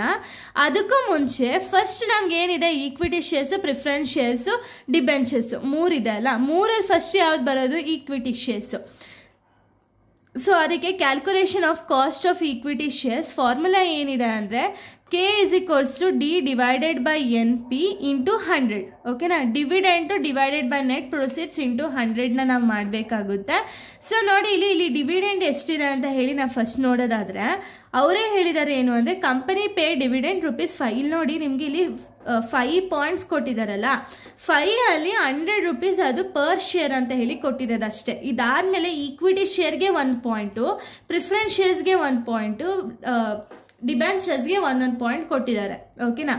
ಈಗ ಫಸ್ಟ್ ಈಕ್ವಿಟಿ ಶೇರ್ ಪಾಯಿಂಟ್ನ ನಾವು ನೋಡೋದಾದರೆ 5 ಪರ್ ಶೇರ್ ಹಂಗೆ ಡಿವಿಡೆಂಡ್ನ ಕೊಡ್ತಿದ್ದಾರೆ. ಓಕೆನಾ. So dividend as it is 5ನೇ ತಗೋಬೋದು. ಡಿವೈಡೆಡ್ ಬೈ ಮಾರ್ಕೆಟ್ ವ್ಯಾಲ್ಯೂ ಅಥವಾ ನೆಟ್ ಪ್ರೊಸೀಡ್ಸ್ನ ನಾವು ಏನು ತಗೋಬೇಕು ಅಂದರೆ, ಇವಾಗ ನಿಮಗೆ ಡಿವಿಡೆಂಡ್ ಬಂದುಬಿಟ್ಟು 5 ಪರ್ ಶೇರ್ ಅಂತ ಹೇಳಿ ಇಶ್ಯೂ ಮಾಡ್ತಿದ್ದಾರೆ. But and the cost incurred for raising the shares is ₹6 ಅಂತ ಹೇಳಿದ್ದಾರೆ. ಅಂದರೆ ಟೋಟಲ್ ಆಗಿ ನೀವು 100 ರೂಪೀಸಿಗೆ ಮಾರ್ತಿದ್ರು ಇದರಲ್ಲಿ ನಿಮಗೆ ಕಾಸ್ಟ್ ಇನ್ಕರ್ಡ್ ಆಗಿರುತ್ತಲ್ವ, ಅದನ್ನು ನೀವು ಮೈನಸ್ ಮಾಡಿದರೆ ನಿಮಗೆ ನೆಟ್ ವ್ಯಾಲ್ಯೂ ಅಥವಾ ನೆಟ್ ಪ್ರೊಸೀಡ್ಸ್ ಎಷ್ಟು ಅಂತ ಹೇಳಿ ಸಿಗುತ್ತೆ. ಓಕೆನಾ. ನೋಡಿ, NP = selling price minus cost incurred. ಎಷ್ಟು ಸೆಲ್ಲಿಂಗ್ ಪ್ರೈಸು 100 ಈಚ್ ಅಂತ ಹೇಳಿದ್ದಾರೆ. ಮೈನಸ್ ಕಾಸ್ಟ್ ಎಷ್ಟು ಇನ್ಕರ್ಡ್ ಆಗಿದೆ, ₹6 ಇನ್ಕರ್ಡ್ ಆಗಿದೆ. ಅವಾಗ ನಿಮಗೆ ಸಿಗೋ ಆನ್ಸರ್ ಎಷ್ಟು ಅಂದರೆ ₹94 ಸಿಗುತ್ತೆ. ಓಕೆನಾ. ಸೊ ಇವಾಗ ಡಿ ಆಲ್ರೆಡಿ ನಿಮಗೆ ಗೊತ್ತಿದೆ 5, NP ಬಂದುಬಿಟ್ಟು 94 ಇಂಟು 100 ಮಾಡಿದಾಗ ನಿಮಗೆ 5.319 ಸಿಗುತ್ತೆ. ಇದು ಕಾಸ್ಟ್ ಆಫ್ ಈಕ್ವಿಟಿ ನಾವು ಫೈಂಡ್ ಔಟ್ ಮಾಡಿದ್ದೀವಿ. ಓಕೆನಾ. ನೆಕ್ಸ್ಟು ಕಾಸ್ಟ್ ಆಫ್ ಪ್ರಿಫರೆನ್ಸ್ ಶೇರ್ಸ್ನ ನಾವು ಫೈಂಡ್ ಔಟ್ ಮಾಡೋದಾದರೆ ಸೇಮೇ ಫಾರ್ಮುಲಾ ಬರುತ್ತೆ, D divided by NP into 100. But ಇಲ್ಲಿ ಡಿ ನಿಮಗೆ ಕನ್ಫ್ಯೂಸ್ ಆಗುತ್ತೆ, ಇದೇ 5 ತಗೋಬೇಕಾ ಇಲ್ಲ ಬೇರೆ ತಗೋಬೇಕಾ ಅಂತ ಹೇಳಿ. ಇಲ್ಲಿ ಬೇರೆನೇ ತಗೋಬೇಕು. ಯಾಕೆ ಅಂದರೆ ನೀವು ಫಸ್ಟ್ ಪಾಯಿಂಟು ಈ ಪಾಯಿಂಟು ಬರೀ ಈಕ್ವಿಟಿ ಶೇರ್ಸಿಗೆ ಮಾತ್ರ ಕೊಟ್ಟಿರೋದು. ನೆಕ್ಸ್ಟ್ ಅವರು ಪ್ರಿಫರೆನ್ಸ್ ಶೇರ್ಸ್ ರಿಲೇಟೆಡ್ ಕೊಟ್ಟಿದ್ದಾರೆ ನೋಡಿ information. 10% preference shares with the face value 100 is issued at ₹140 per share. Underwriting commission is 7 ಅಂತ ಹೇಳಿದ್ದಾರೆ. ಸೊ ಡಿವಿಡೆಂಡ್ಗೆ ಫೇಸ್ ವ್ಯಾಲ್ಯೂ 100 ರೂಪೀಸ್ ಇದೆ, ಬಟ್ 10% ಪ್ರಿಫರೆನ್ಸ್ ಶೇರ್ಸ್ ಅಂತ ಹೇಳಿರೋದಲ್ವಾ. ಸೊ ಅದಕ್ಕೆ ಡಿವಿಡೆಂಡ್ ನೀವೇನು ಮಾಡಬೇಕು ಅಂದರೆ 100 × 10% ಮಾಡಿದ್ರೆ ನಿಮಗೆ 10 ಬರುತ್ತೆ. ಸೊ 10ನ ನೀವು ಡಿವಿಡೆಂಟ್ ಆಗಿ ತೊಗೊಳ್ತೀರಾ. ಇನ್ನು NP ಬಂದುಬಿಟ್ಟು ಇಶ್ಯೂಡ್ ಪ್ರೈಸ್ ಎಷ್ಟಿದೆ ಅಂದರೆ, ಸೊ ನೋಡಿ, ಇಶ್ಯೂಡ್ ಪ್ರೈಸ್ ನೀವು ನೋಡೋದಾದರೆ ಅವ್ರು ಇಶ್ಯೂ ಮಾಡ್ತಿರೋದು 140ಗೆ, ಬಟ್ ಅಂಡರ್ ರೈಟರ್ ಕಮಿಷನ್ನ ನಾವು ಮೈನಸ್ ಮಾಡಬೇಕು. ಓಕೆನಾ. ಅಂಡರ್ ರೈಟರ್ ಕಮಿಷನ್ ಬಂದುಬಿಟ್ಟು 7 ಇದೆ. 140 - 7 ಮಾಡಿದ್ರೆ 133 ಬರುತ್ತೆ. ಸೊ ಅದನ್ನು ಫಾರ್ಮುಲಾದಲ್ಲಿ ಎಕ್ಸಿಕ್ಯೂಟ್ ಮಾಡೋಣ ನಾವು. 10 ಡಿವೈಡೆಡ್ ಬೈ 133 ಇಂಟು 100 ಮಾಡಿದಾಗ ನಿಮಗೆ 7.518 ಅನ್ನೋದು ಸಿಗುತ್ತೆ. ಓಕೆನಾ. ಇದು ಪ್ರಿಫರೆನ್ಸ್ ಶೇರ್ಸ್ದು. ಇನ್ನು ನೆಕ್ಸ್ಟು ಕಾಸ್ಟ್ ಆಫ್ ರಿಡೀಮೇಬಲ್ ಡಿಬೆಂಚರ್ಸ್ ಅಂತ ಯಾಕೆ ಹಾಕಿರೋದು ಅಂದರೆ, ಇಲ್ಲಿ ನೋಡಿ, ನಾನು ಆಗಲೇ ಹೇಳಿದೆ ಕ್ವಶನಲ್ಲಿ ನಿಮಗೆ ರಿಡೀಮೇಬಲ್ ಇರ್ರಿಡೀಮೇಬಲ್ ಅಂತ ಹೇಳಿ 2 ಕಾನ್ಸೆಪ್ಟ್ಸ್ ಬರುತ್ತೆ ಅಂತ ಹೇಳಿ. ರಿಡೀಮೇಬಲ್ ಬಂತು ಅಂದರೆ ನಿಮಗೆ ನಂಬರ್ ಆಫ್ ಇಯರ್ಸ್ನ ಕೊಡ್ತಾರೆ. ಇರ್ರಿಡೀಮೇಬಲ್ ಬಂತು ಅಂದರೆ ಏನೂ ಕೊಡಲ್ಲ ನಿಮಗೆ. ಇವಾಗ ಏನು ಪ್ರಿಫರೆನ್ಷಿಯಲ್ಸ್ ಇತ್ತು ನೋಡಿ, ಇದು ಇರ್ರಿಡಿಮೇಬಲ್, ಅದಕ್ಕೆ ನಿಮ್ಗೆ ಏನು ಮೆನ್ಷನ್ ಮಾಡಿಲ್ಲ. ಅದಾದರೆ ನೀವು ಈಸಿಯಾಗಿ ಮಾಡ್ತೀರಾ. ಬಟ್ ರಿಡೀಮೇಬಲ್ ಆದರೆ ಮಾತ್ರ ಸ್ವಲ್ಪ ಕಷ್ಟ ಇರುತ್ತೆ ಅಷ್ಟೇ. ಯಾಕೆ ಅಂದರೆ ಇಯರ್ಸ್ನ ಕೊಟ್ಟಿರ್ತಾರೆ ಅಷ್ಟೇ, ಇನ್ನೇನು ಇಶ್ಯೂಸ್ ಇರಲ್ಲ. ಸೊ ಇದ್ರ ಫಾರ್ಮುಲಾ ನಾವು ನೋಡೋದಾದರೆ KD is equals to interest I plus P minus NP divided by N all divided by P plus NP divided by 2 into 100 into 1 minus T ಮಾಡಬೇಕು. ಓಕೆನಾ. ಇಲ್ಲಿ I ಅಂದರೆ ಏನು ಅಂದರೆ ಇಂಟ್ರೆಸ್ಟು, P ಅಂದರೆ ಪ್ರೈಸು, NP ಅಂದರೆ ನಿಮ್ಗೆ ಆಲ್ರೆಡಿ ಗೊತ್ತಿದೆ. ಅದರಲ್ಲಿ ಏನಾದರೂ ಕಮಿಷನ್ ಏನಾದರೂ ಇತ್ತು ಅಂದರೆ ಅದನ್ನು ಮೈನಸ್ ಮಾಡ್ತೀರಾ. ಇದು ನಂಬರ್ ಆಫ್ ಇಯರ್ಸು, T ಅಂದರೆ ಟೈಮ್ ಪೀರಿಯಡು, ಸಾರಿ ಟ್ಯಾಕ್ಸು T ಅಂದರೆ. ಓಕೆನಾ. ಸೊ ಇವಾಗ ಇಂಟ್ರೆಸ್ಟ್ ಎಷ್ಟಿದೆ ಕ್ವಶನಲ್ಲಿ. ಸೊ ನೋಡಿ ಕ್ವಶನ್ ಹೀಗೆ ಇಟ್ಕೊಳ್ತೀನಿ. ಸೊ ನೋಡಿ ಕ್ವಶನಲ್ಲಿ ಇಂಟ್ರೆಸ್ಟ್ ಎಷ್ಟಿದೆ ಅಂದರೆ 10 ಅಂತ ಹೇಳಿದ್ದಾರೆ. ಓಕೆನಾ. ಇಂಟ್ರೆಸ್ಟು 10% ಅಂತ ಅಲ್ವಾ ಹೇಳಿದೆ ಅದು. ಸೊ ಅದಕ್ಕೆ 10%ನ ನೀವು ಯಾವ ರೀತಿ ತೊಗೋಬೇಕು ಅಂದರೆ 100 ಇಂಟು 10% ಮಾಡಿಕೊಂಡ್ರೆ ನೋಡಿ, ಇಲ್ಲಿ 100 ಇಂಟು 10% ಮಾಡಿದ್ರೆ ಇಂಟ್ರೆಸ್ಟ್ 10 ಬರುತ್ತೆ. 10 ಪ್ಲಸ್ ಪ್ರೈಸ್ ಎಷ್ಟಿದೆ 100 ಅವರೇ ಹೇಳಿದ್ದಾರೆ, ಮಾರ್ಕೆಟ್ ವ್ಯಾಲ್ಯೂ 100 ಮೈನಸ್ NP ಯಾವ ರೀತಿ ತಗೋಬೇಕು. ಇವಾಗ 100ಅಲ್ಲಿ ಅಂಡರ್ ರೈಟರ್ಸ್ ಕಮಿಷನ್ ಹೇಳಿದ್ದಾರೆ 3%. ಅಂದರೆ 100ಅಲ್ಲಿ 3 ಹೋದರೆ ಎಷ್ಟು ಬರುತ್ತೆ, 97 ಬರುತ್ತೆ.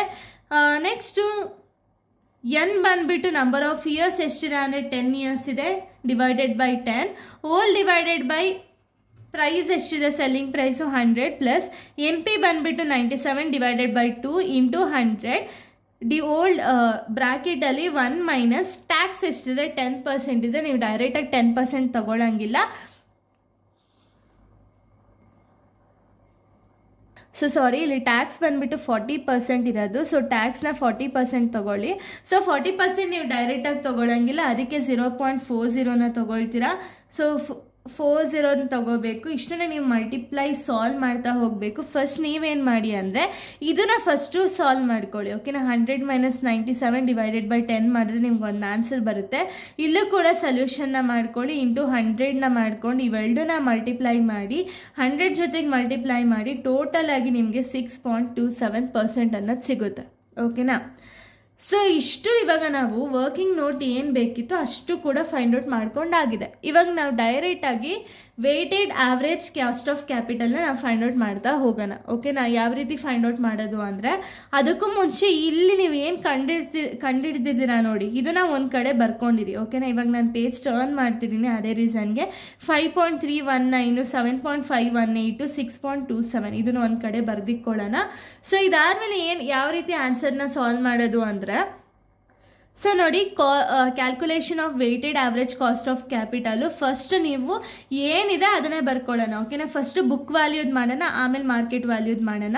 ಬುಕ್ ವ್ಯಾಲ್ಯೂ ಅಲ್ಲಿ ಈಕ್ವಿಟಿ ಶೇರ್ಸ್, ಪ್ರಿಫರೆನ್ಸ್ ಶೇರ್ಸ್, ಡಿಬೆಂಚರ್ಸ್ನ ಕೊಟ್ಟಿದ್ದಾರೆ, ಅಮೌಂಟ್ ಕೊಟ್ಟಿದ್ದಾರೆ, ಆಸ್ ಇಟ್ ಈಸ್ ಬರೆಯೋಣ. Equity shares, preference shares, debentures amount ನೀವು ನೋಡೋದಾದರೆ 6 lakhs, 4 lakhs, 5 lakhs. ಓಕೆನಾ. ಸೊ ನೆಕ್ಸ್ಟ್ ಪ್ರಪೋರ್ಷನ್ನ ಯಾವ ರೀತಿ ನೀವು ಫೈಂಡ್ ಔಟ್ ಮಾಡ್ಕೊಳ್ಳೋದು ಅಂದರೆ ನೆಕ್ಸ್ಟ್ ಪಾರ್ಟ್ ಬಂದುಬಿಟ್ಟು ಪ್ರಪೋರ್ಷನ್. ಓಕೆನಾ. ಪ್ರಪೋರ್ಷನ್ನ ಯಾವ ರೀತಿ ಫೈಂಡ್ ಔಟ್ ಮಾಡೋದು ಅಂದರೆ, ಸೊ ನೋಡಿ ಪ್ರಪೋರ್ಷನ್ನ ಫೈಂಡ್ ಔಟ್ ಮಾಡಬೇಕಾದ್ರೆ ನಿಮ್ಮ ಹತ್ರ ಏನು ಅಮೌಂಟ್ ಇರುತ್ತೆ ನೋಡಿ, ಅಮೌಂಟ್ನ ಹಾಕ್ಕೊಳ್ಳಿ first 6 lakh divided by total value ಎಷ್ಟಿದೆ 15 lakh ಇಂಟು 100 ಮಾಡ್ಕೋಬೇಕು. ಅವಾಗ ನಿಮ್ಗೆ ಎಷ್ಟು ಬಂತು 40 ಬಂತು. ಅದೇ ರೀತಿ 4 lakh divided by 15 lakh into 100 ಮಾಡಿದ್ರೆ 26.67 ಬರುತ್ತೆ. ಇನ್ನು 5 lakh divided by 15 lakh into 100 ಮಾಡಿದಾಗ 33.33 ಬರುತ್ತೆ. ಇದು ಟೋಟಲ್ ಬಂದುಬಿಟ್ಟು 100 ಬರಬೇಕು. ಇನ್ನು ನೆಕ್ಸ್ಟ್ ಕಾಸ್ಟ್ ಆಫ್ ಟ್ಯಾಕ್ಸ್ ಬಂದುಬಿಟ್ಟು ನೀವು ಅವಾಗಲೇ ನಾನು ಹೇಳಿದೆ ನೋಡಿ, ಟ್ಯಾಕ್ಸ್ನ ನಾವು ಇಂಡಿವಿಜುವಲ್ ಆಗಿ ಫೈಂಡ್ ಔಟ್ ಮಾಡಿದ್ದೀವಲ್ಲ ಆ ಟ್ಯಾಕ್ಸ್ನ ಬರ್ಕೋಬೇಕಾಗುತ್ತೆ. ಸೊ ಇಂಡಿವಿಜುವಲ್ ಟ್ಯಾಕ್ಸ್ ನಾವು ನೋಡೋದಾದ್ರೆ, ಸೊ ನೋಡಿ ಇಲ್ಲಿ ವರ್ಕಿಂಗ್ ನೋಟಲ್ಲಿ ನಾವು ಮಾಡಿದ್ದೀವಿ. ನಮಗೆ ಬಂದಿರೋ ಆನ್ಸರ್ 5.319 7.518 6.27 ಇದನ್ನೇ ನಾವು ಅಲ್ಲಿ ಬರ್ಕೊಳ್ಳೋಣ. ಓಕೆನಾ. ಸೊ ನೋಡಿ ಕಾಸ್ಟ್ ಆಫ್ ಟ್ಯಾಕ್ಸ್ ಬಂದುಬಿಟ್ಟು 5.32 7.52 6.27 ಬಂದಿದೆ. ಓಕೆನಾ. ಟೋಟಲ್ ಪ್ರಾಡಕ್ಟ್ ಬಂದುಬಿಟ್ಟು ಇವೆರಡನ್ನ ಮಲ್ಟಿಪ್ಲೈ ಮಾಡಿದಾಗ ನಿಮಗೆ 212.8 200.56 208.99. ಓಕೆನಾ. ಸೊ ನೋಡಿ 40 ಇಂಟು 5.32 ಮಾಡಿದರೆ 212.8 ಬರುತ್ತೆ. ಅದೇ ರೀತಿ 26 ಇಂಟು 6 7 ಇಂಟು 7.52 ಮಾಡಿದಾಗ ಈ ರೀತಿ ಆನ್ಸರ್ ಬರುತ್ತೆ. ಇಷ್ಟನ್ನು ಟೋಟಲ್ ಮಾಡಿದ್ರೆ ನಿಮಗೆ ಸಿಗ್ಮಾ ಡಬ್ಲ್ಯೂ ಎಕ್ಸ್ ಸಿಗುತ್ತೆ. ಇನ್ನು weighted average cost of capital ಬಂದುಬಿಟ್ಟು sigma W X divided by sigma W ಮಾಡ್ಕೋಬೇಕಾಗುತ್ತೆ. ಅಂದರೆ 622.35 ಡಿವೈಡೆಡ್ ಬೈ 100 ಮಾಡಿದಾಗ ನಿಮಗೆ 6.22 ಸಿಗುತ್ತೆ. ಸೇಮ್ ಫಾರ್ಮುಲಾನ ನೀವೇನು ಮಾಡಬೇಕು ಅಂದರೆ ಇಲ್ಲಿ ಮಾರ್ಕೆಟ್ ವ್ಯಾಲ್ಯೂಗೂ ಕೂಡ ಮಾಡ್ಕೋಬೇಕಾಗುತ್ತೆ. ಓಕೆನಾ, ಮಾರ್ಕೆಟ್ ವ್ಯಾಲ್ಯೂ ಏನಿದೆ ಅದಕ್ಕೂ ಕೂಡ ಮಾಡ್ಕೋಬೇಕಾಗುತ್ತೆ. ಆದರೆ ಈ ವ್ಯಾಲ್ಯೂನ ತೊಗೋಬೇಕು. ಓಕೆನಾ, so market value equity shares, preference shares, debentures amount 7 lakh, 4 lakh, 5 lakh, 16 lakh ಆಗುತ್ತೆ ಟೋಟಲು. ಯಾವ ರೀತಿ ಅಂದರೆ ಇಲ್ಲಿ ಆಲ್ರೆಡಿ ಕ್ವಶನಲ್ಲೇ ಇದೆ, ಕ್ವಶನಲ್ಲಿ ಇರೋದನ್ನೇ ಹೇಳ್ತಿರೋದಷ್ಟೇ. ಮಾರ್ಕೆಟ್ ವ್ಯಾಲ್ಯೂ ಇದನ್ನು ನೀವು ತೊಗೊಳ್ತೀರಾ. ನೆಕ್ಸ್ಟ್ ಪ್ರಪೋರ್ಷನ್ ಬಂದುಬಿಟ್ಟು 7 lakh divided by 16 lakh into 100 ಮಾಡಿದ್ರೆ ನಿಮಗೆ 43.75 ಬರುತ್ತೆ. Next 4 lakh divided by 16 lakh into 100 ಮಾಡಿದಾಗ ನಿಮಗೆ 25 ಬರುತ್ತೆ. Next 5 lakh divided by 16 lakh into 100 ಮಾಡಿದಾಗ 13.25 ಬರುತ್ತೆ. ಇದು ಯಾವಾಗಲೂ 100ಗೆ ಈಕ್ವಲ್ ಇರುತ್ತೆ. ಓಕೆನಾ, ಇನ್ನು ನೆಕ್ಸ್ಟ್ ಕಾಸ್ಟ್ ಆಫ್ ಟ್ಯಾಕ್ಸ್ ಬಂದ್ಬಿಟ್ಟು ಇಲ್ಲಿ ಏನು ಟ್ಯಾಕ್ಸ್ ಇದೆಯೋ ಸೇಮ್ ಟ್ಯಾಕ್ಸೇ ತಗೊಳ್ಳಿ. ಟೋಟಲ್ ಬಂದ್ಬಿಟ್ಟು proportion into cost of tax ಮಾಡಿದಾಗ ನಿಮಗೆ 228.81 ಬರುತ್ತೆ. 25 ಇಂಟು 7.52 ಮಾಡಿದ್ರೆ 181.25 ಬರುತ್ತೆ. 31.25 ಇಂಟು 6.27 ಮಾಡ್ಕೊಂಡಾಗ 195.94 ಬರುತ್ತೆ. ಇಷ್ಟನ್ನ ಆ್ಯಡ್ ಮಾಡಿದಾಗ ನಿಮಗೆ 606 ಬರುತ್ತೆ. ಓಕೆನಾ, ಸೊ ಇನ್ನು weighted average cost of capital is equals to sigma W X divided by sigma W ಮಾಡಿದ್ರೆ 606 ಡಿವೈಡೆಡ್ ಬೈ 100 ಮಾಡಿಕೊಂಡ್ರೆ ನಿಮಗೆ 6.06 ಬರುತ್ತೆ. ಓಕೆನಾ, ಇದು ಫಸ್ಟ್ ಪ್ರಾಬ್ಲಮ್ಮು.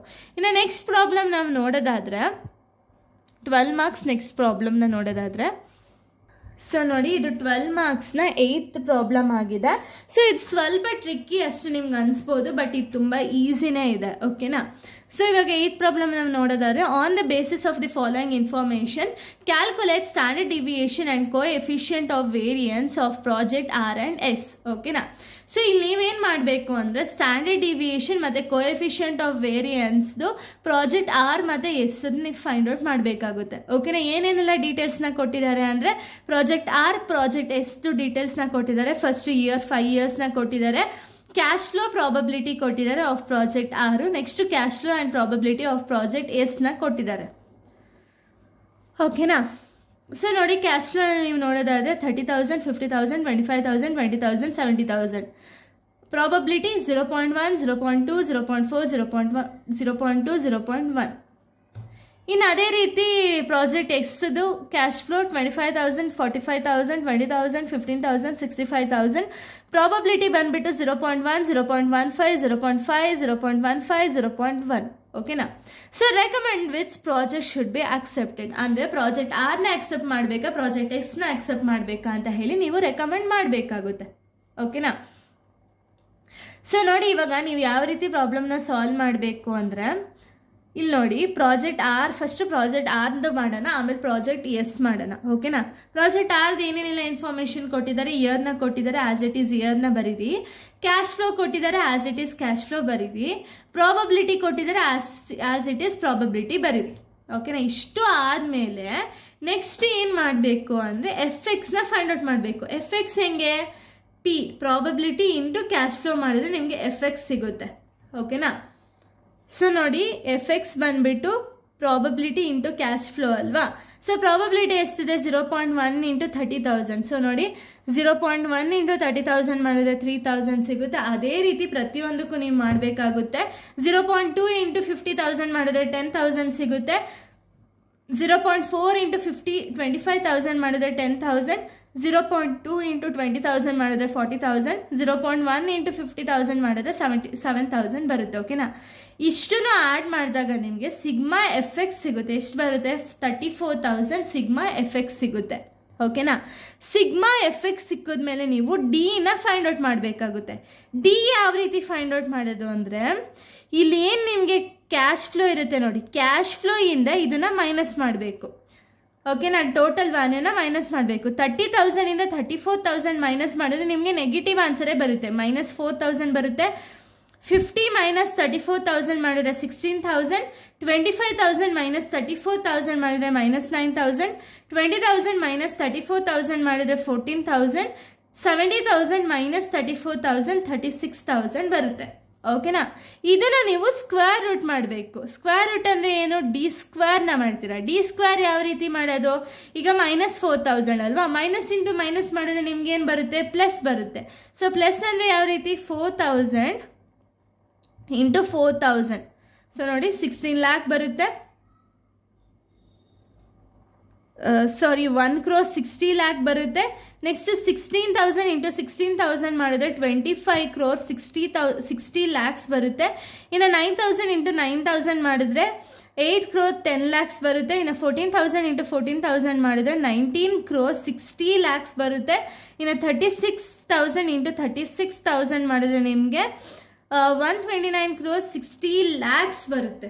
ಓಕೆನಾ. ಸೊ ಇದು ಸ್ವಲ್ಪ ಇಲ್ಲಿ ನೀವು ಝೀರೋಸ್ ಹಾಕಬೇಕಾದ್ರೆ ಆಗಿರಲಿ ಅಥವಾ ಡಿ ಸ್ಕ್ವೇರ್ನ ನೀವು ಮಾಡಬೇಕಾದ್ರೆ ಏನಪ್ಪ ಇಷ್ಟೊಂದು ಝೀರೋಸ್ ಬರ್ತೈತೆ, ಎಷ್ಟೋ ಕ್ರೋಸ್ ಬರ್ತೈತಲ್ಲ, ಆನ್ಸರ್ ರಾಂಗಾ ಕರೆಕ್ಟಾ ಅಂತ ಹೇಳಿ ಝೀರೋಸ್ನ ನೀವು ಕ್ಯಾನ್ಸಲ್ ಮಾಡೋಕ್ಕೆ ಹೋಗಬೇಡಿ, ಕಂಪ್ಲೀಟ್ ಝೀರೋಸ್ನ ಹಾಕಿ. ಓಕೆನಾ. ಸೊ ಇದಾದಮೇಲೆ ಡಿ ಸ್ಕ್ವೇರ್ನ ಮಾಡಿದ್ಮೇಲೆ ಎಫ್ ಡಿ ಸ್ಕ್ವೇರ್ನ ನೀವು ಫೈಂಡ್ ಔಟ್ ಮಾಡಬೇಕು. ಎಫ್ ಎಷ್ಟಿದೆ ನಮ್ಮ ಹತ್ರ, 0.1. ಡಿ ಸ್ಕ್ವೇರ್ ಎಷ್ಟಿದೆ, 1 crore 60 lakhs ಅಲ್ವಾ. ಇವೆರಡನ್ನ ಮಲ್ಟಿಪ್ಲೈ ಮಾಡಿ. 0.1 ಇಂಟು 1 crore 60 lakh ಮಾಡಿದ್ರೆ 16 lakh ಬರುತ್ತೆ. ಸೊ ಹಾಗೆಯೇ ನೆಕ್ಸ್ಟು 5 crore 12 lakh ಬರುತ್ತೆ. 3 crore 24 lakh ಬರುತ್ತೆ. 3 crore 92 lakhs ಬರುತ್ತೆ. 12 crore 96 lakh ಬರುತ್ತೆ ಎಫ್ ಡಿ ಸ್ಕ್ವೇರ್. ಓಕೆನಾ. ಇವಾಗ ಇಷ್ಟನ್ನ ಆ್ಯಡ್ ಮಾಡಿದಾಗ ನಿಮಗೆ ಸಿಗ್ಮಾ ಎಫ್ ಡಿ ಸ್ಕ್ವೇರ್ ಬಂದುಬಿಟ್ಟು 25 crore 40 lakhs ಬರುತ್ತೆ. ಓಕೆನಾ. ಇದಾದಮೇಲೆ ನೀವು ಆರಾಮ್ಸೆ ಫೈಂಡ್ ಔಟ್ ಮಾಡ್ಬೋದು. ಏನನ್ನ ಫೈಂಡ್ ಔಟ್ ಮಾಡಬೇಕು ಅಂದರೆ ಸ್ಟ್ಯಾಂಡರ್ಡ್ ಡಿವಿಯೇಷನ್ ಮತ್ತು ಕೋಎಫಿಷಿಯಂಟ್ ಆಫ್ ವೇರಿಯನ್ಸ್ ಎರಡೇ ಅಲ್ವಾ. ಸೊ ಸ್ಟ್ಯಾಂಡರ್ಡ್ ಡಿವಿಯೇಷನ್ ಫಾರ್ಮುಲಾ ಏನು, sigma F D square divided by N whole to the ಬ್ರ್ಯಾಕೆಟ್ನ ಹಾಕಿದ್ದಾರೆ. ಓಕೆನಾ. ಸೊ ಕಂಪ್ಲೀಟಾಗಿ ನೀವು ಮಲ್ಟಿಪ್ಲೈ ಮಾಡಿಬಿಟ್ಟು ಸ್ಕ್ವೇರ್ ರೂಟ್ನ ಡಿಡಕ್ಟ್ ಮಾಡಬೇಕು. ಓಕೆನಾ. ಸೊ ನೋಡಿ ಎಷ್ಟಿದೆ ಸಿಗ್ಮಾ ಎಫ್ ಡಿ ಸ್ಕ್ವೇರ್ ನಮ್ಮ ಹತ್ರ 25 crore 40 lakhs ಇದೆ. ಓಕೆನಾ. ಅದನ್ನು ಬರ್ಕೊಳ್ಳಿ. ಎನ್ ಎಷ್ಟಿದೆ, ನಂಬರ್ಸು 1 ಇದೆ. ಓಕೆನಾ. ಸ್ಕ್ವೇರ್ ರೂಟ್ನ ರಿಮೂವ್ ಮಾಡಿ ಇದನ್ನ ಡಿವೈಡ್ ಮಾಡಿ ಸ್ಕ್ವೇರ್ ರೂಟ್ನ ರಿಮೂವ್ ಮಾಡಿದಾಗ ನಿಮ್ಗೆ ಎಷ್ಟು ಆನ್ಸರ್ ಸಿಗುತ್ತೆ ಅಂದರೆ 15,937.37 ಸಿಗುತ್ತೆ. ಇನ್ನು ಕೋಎಫಿಷಿಯಂಟ್ ಆಫ್ ವೇರಿಯೇಷನ್ ಬಂದ್ಬಿಟ್ಟು standard deviation divided by mean into 100 ಮಾಡ್ಕೋಬೇಕಾಗುತ್ತೆ. ಸೊ ಸ್ಟ್ಯಾಂಡರ್ಡ್ ಡಿವಿಯೇಷನ್ ಎಷ್ಟಿದೆ ಇವಾಗ ಫೈಂಡ್ ಔಟ್ ಮಾಡಿರೋದು 15,937.37 ಡಿವೈಡೆಡ್ ಬೈ ಮೀನ್ ಬಂದ್ಬಿಟ್ಟು ನಮ್ಮ ಹತ್ರ 34,000 ಇದೆ. 34,000 ಇಂಟು 100 ಮಾಡಿದಾಗ ನಿಮಗೆ 46.87% ಅನ್ನೋದು ಸಿಗುತ್ತೆ. ಓಕೆನಾ. ಇದು ಪ್ರಾಜೆಕ್ಟ್ ಆರ್ಗಾಯಿತು. ಇನ್ನು ನೆಕ್ಸ್ಟ್ ಪ್ರಾಜೆಕ್ಟ್ ಎಸ್ನ ನಾವು ಮಾಡಬೇಕಾಗುತ್ತೆ. ಓಕೆನಾ. ಪ್ರಾಜೆಕ್ಟ್ ಎಸ್ ಕೂಡ ಸೇಮೇನೆ, ಬಟ್ ಅಮೌಂಟ್ ಮಾತ್ರ ಚೇಂಜಸ್ ಆಗುತ್ತೆ ಅಷ್ಟೇ. ಓಕೆನಾ. ಪ್ರಾಜೆಕ್ಟ್ ಎಸ್ನ ನಾವು ಮಾಡ್ತಾ ಹೋಗೋಣ. ಸೊ ನೋಡಿ ಕ್ವಶನ್ ಇಲ್ಲೇ ಇಟ್ಟಿರ್ತೀನಿ. ಸೊ ಕ್ವಶನ್ ಜೊತೆಗೆ ಆನ್ಸರ್ ನಿಮ್ಗೆ ಆರಾಮ್ಸೆ ಆಗುತ್ತೆ ಅಂತ. ಪ್ರಾಜೆಕ್ಟ್ ಎಸ್ನ ನಾವು ನೋಡೋದಾದರೆ ಪ್ರಾಜೆಕ್ಟ್ ಎಸ್ ಬಂದುಬಿಟ್ಟು ಇಯರ್ ಆಸ್ ಇಟ್ ಈಸ್ ಅವರೇ ಕೊಟ್ಟಿದ್ದಾರೆ. 5 yearsನ ಹಾಕೊಳ್ತೀರಾ. ಕ್ಯಾಶ್ ಫ್ಲೋನು ಅವರೇ ಕೊಟ್ಟಿದ್ದಾರೆ. ಸೊ ಕ್ಯಾಶ್ ಫ್ಲೋ ಏನಿದೆ ಅದೇ ಕ್ಯಾಶ್ ಫ್ಲೋನ ಹಾಕೊಳ್ತೀರಾ.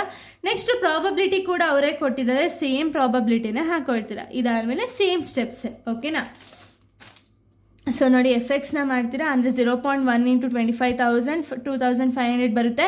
0.15 ಇಂಟು 45,000 ಮಾಡಿದ್ರೆ 6,750 ಬರುತ್ತೆ. 0.5 ಇಂಟು 20,000 ಮಾಡಿದ್ರೆ 10,000 rupees ಬರುತ್ತೆ. 0.15 ಇಂಟು 15,000 ಮಾಡಿದರೆ 2,250 ಬರುತ್ತೆ. 0.1 ಇಂಟು 65,000 ಮಾಡಿದರೆ 6,500 ಬರುತ್ತೆ. ಇದನ್ನು ಟೋಟಲ್ ಮಾಡಿದಾಗ ನಿಮಗೆ 28,000 ಸಿಗುತ್ತೆ. ಇನ್ನು ನೆಕ್ಸ್ಟ್ ಡಿನ ಫೈಂಡ್ ಔಟ್ ಮಾಡಬೇಕಾದ್ರೆ ಯಾವ ರೀತಿ ಅಂದರೆ ಟೋಟಲ್ ಎಷ್ಟಿದೆ ನೋಡಿ, ಕ್ಯಾಶ್ ಫ್ಲೋ ಇಂದ ಟೋಟಲ್ನ ಮೈನಸ್ ಮಾಡಬೇಕು. 25,000 ಮೈನಸ್ 28,000 ಮಾಡಿದರೆ -3,000. 45,000 ಮೈನಸ್ 28,000 ಮಾಡಿದರೆ 17,000. 20,000 ಮೈನಸ್ 28,000 ಮಾಡಿದರೆ 8,000 ಬರುತ್ತೆ. 15,000 ಇಂದ 28,000ನ ಮೈನಸ್ ಮಾಡಿದ್ರೆ 13,000 ಬರುತ್ತೆ. -13,000 ಅದಕ್ಕೆ ಬ್ರ್ಯಾಕೆಟಲ್ಲಿ ಹಾಕಿರೋದು. 65,000 ಇಂದ 28,000ನ ಮೈನಸ್ ಮಾಡಿದ್ರೆ 37,000 ಬರುತ್ತೆ. ಇದು ಡಿ. ಓಕೆನಾ. ಇನ್ನು ಡಿ ಸ್ಕ್ವೇರ್ ಬಂದ್ಬಿಟ್ಟು ಇದನ್ನು ಡಬಲ್ ಟೈಮ್ ಮಲ್ಟಿಪ್ಲೈ ಮಾಡ್ತೀರಾ ಅಷ್ಟೇ. ಸೊ 3,000 ಇಂಟು 3,000 ಮಾಡಿದ್ರೆ 9 lakh ಬರುತ್ತೆ. 17,000 ಇಂಟು 17,000 ಮಾಡಿದ್ರೆ 28 crore 90 lakh ಬರುತ್ತೆ. 8,000 ಇಂಟು 8,000 ಮಾಡಿದ್ರೆ 6 crore 40 lakhs ಬರುತ್ತೆ. 13,000 ಇಂಟು 13,000 ಮಾಡಿದ್ರೆ 16 crore 90 lakhs ಬರುತ್ತೆ. ನೆಕ್ಸ್ಟ್ 37,000 ಇಂಟು 37,000 ಮಾಡಿದ್ರೆ ನಿಮಗೆ 136 crore 90 lakh rupees ಬರುತ್ತೆ. ಓಕೆನಾ. ಇದಾದ್ಮೇಲೆ ನೀವು ಎಫ್ ಡಿ ಸ್ಕ್ವೇರ್ನ ಮಾಡಬೇಕಾಗುತ್ತೆ. ಸೊ ಇಲ್ಲಿ ಡಿ ಸ್ಕ್ವೇರ್ ಆಲ್ರೆಡಿ ಇದೆ, ಎಫ್ ಇಲ್ಲಿದೆ. ಓಕೆನಾ. F D square 0.1 into 9 lac ಮಾಡಿದ್ರೆ 9 ಲ್ಯಾಕ್, 0.15 ಇಂಟು 28 crore 90 ಲ್ಯಾಕ್ ಮಾಡಿದ್ರೆ 4 crore 33 lakh 50,000. ಅದೇ ರೀತಿ ಕಂಪ್ಲೀಟಾಗಿ ಮಲ್ಟಿಪ್ಲೈ ಮಾಡಿದ್ರೆ ನಿಮಗೆ ಟೋಟಲ್ ಬಂದ್ಬಿಟ್ಟು ಸಿಗ್ಮಾ ಎಫ್ ಡಿ ಸ್ಕ್ವೇರ್ ಎಷ್ಟಿದೆ ಅಂದರೆ 23 crore 85 lakhs ಇದೆ. ಓಕೆನಾ. ಇದಾದ್ಮೇಲೆ ಸ್ಟ್ಯಾಂಡರ್ಡ್ ಡಿವಿಯೇಷನ್ನ ಫೈಂಡ್ ಔಟ್ ಮಾಡ್ತೀರಾ. ಸ್ಟ್ಯಾಂಡರ್ಡ್ ಡಿವಿಯೇಷನ್ ಫಾರ್ಮುಲಾ ಏನಿದೆ, sigma F D square divided by ಎನ್ನ ಮಾಡಿ ಸ್ಕ್ವೇರ್ ರೂಟ್ನ ರಿಮೂವ್ ಮಾಡಬೇಕು. ಓಕೆನಾ. ಸೊ ಆವಾಗ 23 crore 85 lakh divided by 1 square ರೂಟ್ನ ರಿಮೂವ್ ಮಾಡಿದ್ರೆ 15,443.44 ಇದೆ. ಕೋಎಫಿಷಿಯಂಟ್ ಬಂದ್ಬಿಟ್ಟು ಸ್ಟ್ಯಾಂಡರ್ಡ್ ಡಿವಿಯೇಷನ್ ಡಿವೈಡೆಡ್ ಬೈ ಮೀನ್ನ ಇಂಟು 100 ಮಾಡ್ಕೋಬೇಕಾಗುತ್ತೆ. Standard deviation already find out ಆಗಿದೆ. ಮೀನ್ ಎಷ್ಟಿದೆ ಅಂದರೆ 28,000 ಇಂಟು 100 ಮಾಡ್ಕೊಂಡಾಗ 55.15% ಇದೆ. ಓಕೆನಾ. ಇದು ಸೆಕೆಂಡ್ ಪ್ರಾಬ್ಲಮು. ಇನ್ನು ನೆಕ್ಸ್ಟ್ ಥರ್ಡ್ ಪ್ರಾಬ್ಲಮ್ ನಾವು ನೋಡೋದಾದ್ರೆ, ಸೊ ನೋಡಿ 9th ಪ್ರಾಬ್ಲಮ್ ನಿಮಗೆ ಈಸಿ ಪ್ರಾಬ್ಲಮೇ ಕೊಟ್ಟಿದ್ದಾರೆ. ಯಾವ ರೀತಿ ಇದೆ ಅಂದರೆ, from the following details relating to the company determine the market price of the share using Gordon models. ಅಂದರೆ ಏನು, ಗಾರ್ಡನ್ ಮಾಡೆಲ್ನ ಯೂಸ್ ಮಾಡಿಕೊಂಡು market price of the share ಎಷ್ಟಿದೆ ಅಂತ ಹೇಳಿ ನೀವು ಕಂಡುಹಿಡಿಬೇಕು. ಓಕೆನಾ. ಏನೇನೆಲ್ಲ ಡೀಟೇಲ್ಸ್ನ ಕೊಟ್ಟಿದ್ದಾರೆ ಅಂದರೆ, EPS ₹15 ಅಂತ ಹೇಳಿ ಕೊಟ್ಟಿದ್ದಾರೆ, cost of capital 8%, return on investment 10%, payout ratio 35%, 25%, 20%. ಇಷ್ಟಕ್ಕೂ ಕೂಡ ನೀವು ಫಾರ್ಮುಲಾನ, ಗಾರ್ಡನ್ ಮಾಡೆಲ್ ಫಾರ್ಮುಲಾ ಏನಿದೆಯಲ್ಲ ಅದನ್ನು ಅಪ್ಲಿಕೇಬಲ್ ಮಾಡಿ ಇಷ್ಟು ಕೂಡ ನೀವು ಸಾಲ್ವ್ ಅನ್ನೋದನ್ನ ಮಾಡಬೇಕು. ಓಕೆನಾ. ಸೊ ಗಾರ್ಡನ್ ಮಾಡೆಲ್ ಫಾರ್ಮುಲಾ ಯಾವ ರೀತಿ ಇದೆ ಅಂದರೆ, P is equals to E 1 minus B divided by KE minus BR. ಓಕೆನಾ. ಸೊ ಇಲ್ಲಿ P ಅಂದರೆ ಏನು, price of the share, E ಬಂದ್ಬಿಟ್ಟು EPS, ಬಿ ಅಂದರೆ ಏನು ಅಂದರೆ ರಿಟೆನ್ಷನ್ ರೇಷಿಯೋ, KE ಅಂದರೆ ಕಾಸ್ಟ್ ಆಫ್ ಕ್ಯಾಪಿಟಲು, R ಅಂದರೆ ರಿಟರ್ನ್ ಆನ್ ಇನ್ವೆಸ್ಟ್ಮೆಂಟು. ಓಕೆನಾ.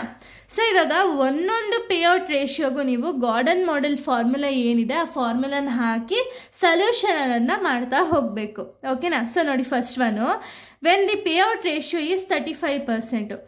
35% ಪೇಔಟ್ ರೇಷಿಯೋ ಇತ್ತು ಅಂದರೆ ಆವಾಗ ನಿಮಗೆ ಗಾರ್ಡನ್ ಮಾಡೆಲ್ ಅಮೌಂಟ್ ಎಷ್ಟು ಬರುತ್ತೆ ಅಂತ ಹೇಳಿ ಫೈಂಡ್ ಔಟ್ ಮಾಡಬೇಕು.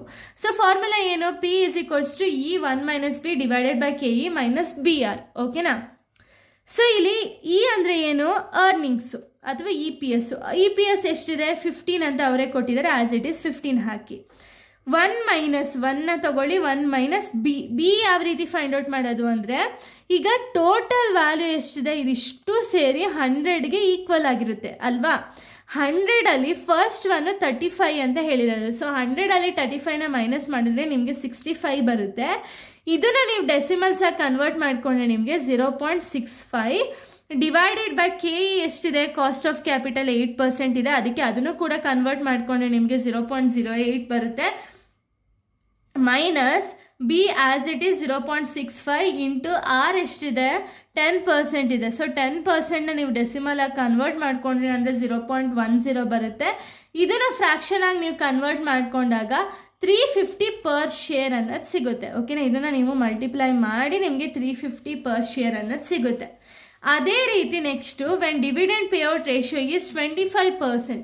ಸೊ 25% ಇದ್ದಾಗ same formula, E 1 minus B divided by KE minus PR. So ಇಲ್ಲಿ ಏನು ಚೇಂಜಸ್ ಆಗಲ್ಲ, B ಒಂದೇ ಚೇಂಜಸ್ ಆಗೋದು. E ಆ್ಯಸ್ ಇಟ್ ಈಸ್ 15 ಹಾಕೊಳ್ಳಿ, 1 ಮೈನಸ್ B ಹೆಂಗೆ ಅಂದರೆ 100ಇಂದ 25ನ ಮೈನಸ್ ಮಾಡಿದ್ರೆ ನಿಮಗೆ 75 ಬರುತ್ತೆ. 75ನ ಡೆಸಿಮಲ್ ಆಗಿ ಕನ್ವರ್ಟ್ ಮಾಡಿಕೊಂಡ್ರೆ 0.75 ಬರುತ್ತೆ. ಡಿವೈಡೆಡ್ ಬೈ KE ಬಂದ್ಬಿಟ್ಟು 0.08 ಸೇಮೇ ಬರುತ್ತೆ. ಬಿ ಮಾತ್ರ ಚೇಂಜಸ್ ಆಗುತ್ತಲ್ಲ, ಸೊ ಬಿ ಬಂದ್ಬಿಟ್ಟು 0.75 ಇಂಟು 0.10 ಮಾಡಿದಾಗ ನಿಮಗೆ 750 ಪರ್ ಶೇರ್ ಅನ್ನೋದು ಸಿಗುತ್ತೆ.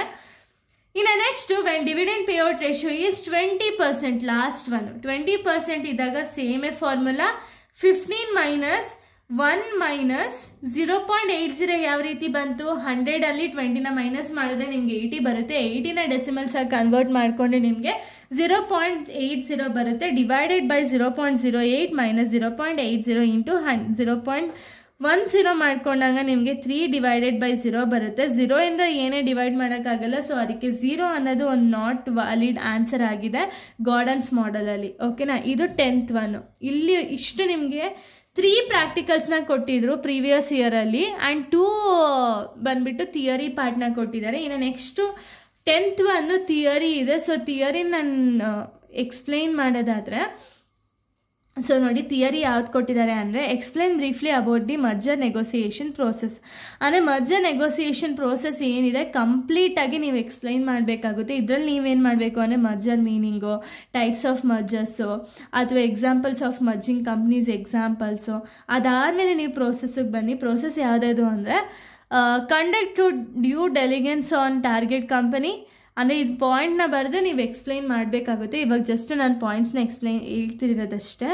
Next develop a clear strategy and rational for the merger, determine the appropriate valuation range and structure of the merger, prepare key terms and conditions, involve the relevant stakeholders in the negotiable process, review and finalise the agreement, obtain the approvals, implement the integration plans for the merged entities. ಓಕೆನಾ, ಇಷ್ಟು ಕೂಡ ಒಂದು points.